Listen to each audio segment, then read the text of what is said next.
Great to be back in Fiserv. When you have a game like we had Sunday afternoon, you can't play the next game soon enough. So we had the very spirited couple days of practice. We had some real self-reflection on the part of everyone in our program, just in terms of who we need to be and want to be and have to be in order to create the type of outcomes we want to create this year. Really challenge the guys about how much, not so much winning, but what goes into winning really matters to each individual on our team. And I thought, after getting down 10 minutes into the game, our guys didn't blink. Great response. Great job on the defensive end. Got our hands on the basketball, got back to who we want to be in terms of aggressiveness, getting kills, 50 deflections, 10 kills. That's going to win you a game 7 out of 7 days a week. Yeah, that first 7 minutes of the second half, and you held them scoreless. I mean, what was the difference to you from those 7 minutes and the first 10 minutes of the game? Well, I thought in the first 10 minutes of the game, we've played 3 teams now in our 3 home games that have played very unique defenses relative to what we see in practice and what we see most of the time in, high major games, if you will. And actually, in scheduling, sometimes you try to stay away from teams that play all that zone, but you don't know. I mean, they have the option to play whatever defense they want to play. And I thought our guys, different defenses can be frustrating sometimes. That we handled it fine. We missed some shots, missed some open shots. We had a couple turnovers there, but it wasn't bad. But you could tell that there was a little bit of discouragement there that impacted us on the defensive end over the course of those first 10 minutes. And then, did a great job. The guys did a great job self-correcting and, winning those last couple rounds of the second half. And then coming out of halftime, there was a real resolve on their faces. When you called that timeout after the first 10-0 run, what did you say to them? Because it obviously worked. I just told them we have to be better. We have to be better. And our focus is the outcomes of these games. They matter so much to everyone here. That's the cool thing about being at Marquette. And they matter more than anything to our players and our coaches. But our focus is actually on a few steps upstream from that. What creates the outcomes? What creates the stops? What creates the scores? Down to the smallest details. We didn't play anywhere near the type of defense on last Sunday because we weren't in the type of stance we needed to be in. That stance is a real precursor to defensive success for not just us, but for other teams. But I thought our guys, especially over the last 30 minutes of the game, showed a genuine level of care and concern for the things that go into getting stops. Little Rock made their first 3 three-point attempts to start the game and then went 3 for 13 the rest of the way. How'd you change defensively guarding the 3? We really were focused on not giving up threes to Bayless and Lawson. Those were the 2 best shooters coming in. Guys did a really good job. Bayless didn't even get a 3-point shot off, so that was excellent on the part of NJ and Adrian and the guys that defended him. Lawson made one. It was one of those that you mentioned early. That was NJ.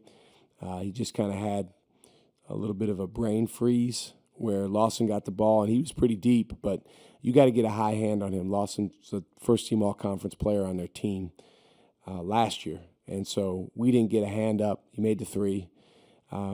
Couple of the other early ones were tougher shots. I thought for the most part our contests on outside shots was pretty good overall.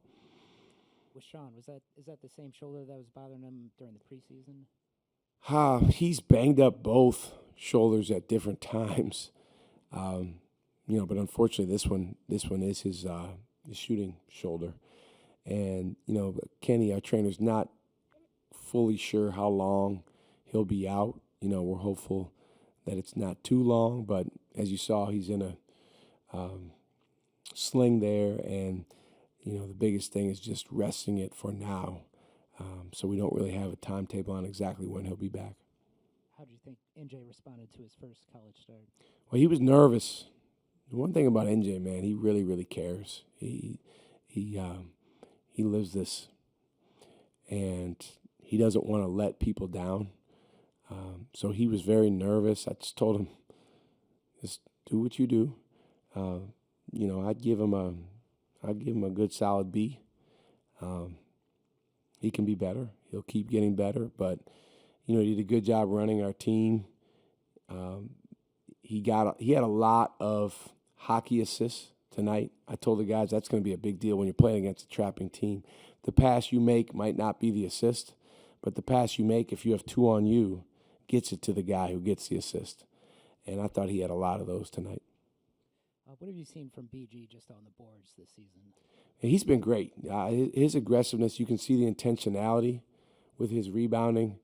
For him to have 9 rebounds in about 25 minutes is a really, really powerful thing.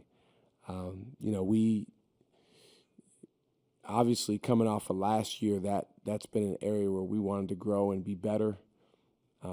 3 out of 4 games, we've been very good on the offensive glass. We want to keep building that. The defensive glass we have to do by committee, and as you know, a big deal on the defensive glass is putting a body, on the offensive player, and we have one of the best offensive rebounding teams in the country coming in here Saturday. So that'll be, one of the big keys for us on the defensive end. Coach, you talk a little about Saturday. What do you expect Buzz to show you on the defensive end, and how do you want to attack that on the offensive end? Honestly, I've been focused on Little Rock, so I haven't really dove into Maryland yet. I watched a little bit of their game against Georgetown several days ago, but from a scouting standpoint, I've been focused on this game. I do know that there'll be a heck of a rebounding team this year because he does a great, unbelievable job coaching that. And he always has had tough, rugged guys that go to the glass. But honestly, regardless of the opponent, the focus is on us continuing to grow, demonstrating genuine care and concern for both each other and all the little details that go into winning. When we do that, a lot of the results and the outcomes we're going after take care of themselves.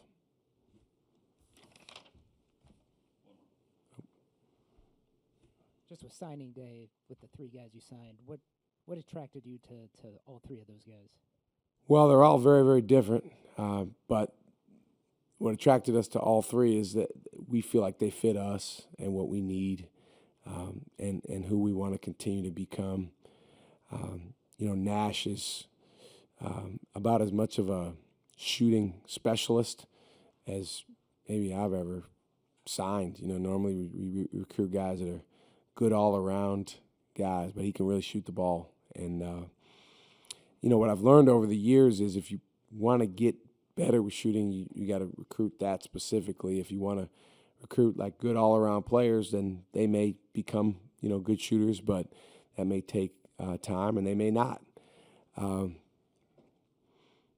Ethan Johnston is a heck of a prospect just because he's a 6'7" guard. I mean, he's literally a guard. Best thing he does is pass the ball, but he's just got unbelievable defensive instincts. He's very, very quick, and he's very explosive vertically as well. He's a guy that can guard a lot of different positions. He's a guy that can rebound, slash. And then Alex is about as unique of a guy as we've signed. He's 235 pounds, and he's built like a linebacker, and he can really, really score. He can really score. He can really shoot, pass, handle the ball. Definitely ahead on offense compared to where he is on defense right now. But we need that. We need some of that. It's easier to get better on the defensive end than it is on the offensive end. He's a guy that from his first day here, he'll be one of our more gifted offensive players, which, it never hurts to bring in guys like that can put the ball in the basket, but also have feel and can shoot and pass. Saturday, you're also honoring Jerel. I know you've gotten Yes. to know him over the last 4 years. What's it been like developing a relationship with him? I love Jerel. I mean, Dwayne Wade's in a category by himself, but sometimes I get asked, like, if you could have one former player suit up, who would it be? And Jerel would be, at or near the top of the list just because of his toughness. Truly a two-end-of-the-floor guy. Didn't take one possession off on either side. And he did it the old-fashioned way. He just earned everything he got. We have a picture in our film room. You've probably seen it before because you've been in there, Ben, of Jerel, Wes, and Dominique at the dais at an NCAA tournament. And it's one of my favorite Marquette pictures just because of the look on all three of their faces. They look like three guys that are very, very serious about what goes into winning and not messing around. And that's Jerel McNeal. I mean, he had a passion for winning. I think he was one of the best deflection guys, so he would have fit right in with what we do that Marquette's ever had. And, people forget he left here as the all-time leading scorer. Obviously what Marcus did after that'll probably never be broken. But Jerel, one of the all-time greats. The fact that his jersey will be in the rafters till the end of time is a tribute to him. He belongs up there. Really grateful for his continued support of the program. When he talks to the guys, he's like E.F. Hutton. I mean, they are locked in to what he says because he has an authenticity about him and a realness about him. And he won. If you win and you've worn that jersey and you've represented it with pride, then you command the respect of everyone that comes after you.